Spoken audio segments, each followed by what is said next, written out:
ভারতের দক্ষিণী তারকা রাশমিকা মান্দানা গীতা গোবিন্দম এবং কিরিক পার্টির মতো সিনেমায় অভিনয় করে জনপ্রিয়তা অর্জন নিয়েছেন তিনি।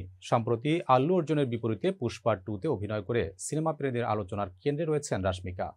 রাশমিকার অভিনয় ও সৌন্দর্য নিয়ে বাংলাদেশেও জোর আলোচনা চলছে। রাশমিকা তার সৌন্দর্য ধরে রাখার জন্য কি করেন এ বিষয়ে ভারতীয় গণমাধ্যম জানিয়েছে বিস্তারিত। রাশমিকা সকালটা শুরু করেন ওয়ার্ম আপ দিয়ে।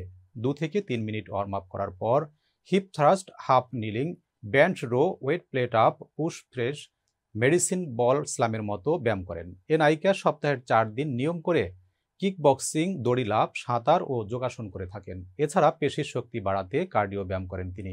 পুষ্টিবিদদের পরামর্শ মেনে খাওয়া দাওয়া করেন রাশমিকা। সকালে 1 গ্লাস গরম পানি পান করেন। এরপর একটি বিরতি দিয়ে ফল, 2টি সেদ্ধ ডিম এবং আপেল সিডার ভিনেগার খান। দুপুরে মাছ মাংসের পরিবর্তে নিরামিষ খাবার বেশি খান তিনি। দক্ষিণ ভারতীয় রেসিপি তার পছন্দ। সারাদিনে বারবার পানি পান করেন। নিজেকে হাইড্রেটেড রাখতে রাতে সাধারণত সবজির স্যুপ অথবা একটি ফল খান রাশমিকা। রাতে ঘুমাতে যাওয়ার আগে মেকআপ রিমুভ করেন। এরপর একে একে ক্লিনজিং, টোনিং, ময়শ্চারাইজিং করেন রাশমিকা। বাইরে বের হওয়ার আগে সানস্ক্রিন ব্যবহার করতে ভোলেন না তিনি। রূপচর্চায় প্রাকৃতিক উপাদান বেশি ব্যবহার করেন এই নায়িকা। শরীর ভালো রাখতে মন ভালো রাখার প্রতি জোর দেন রাশমিকা।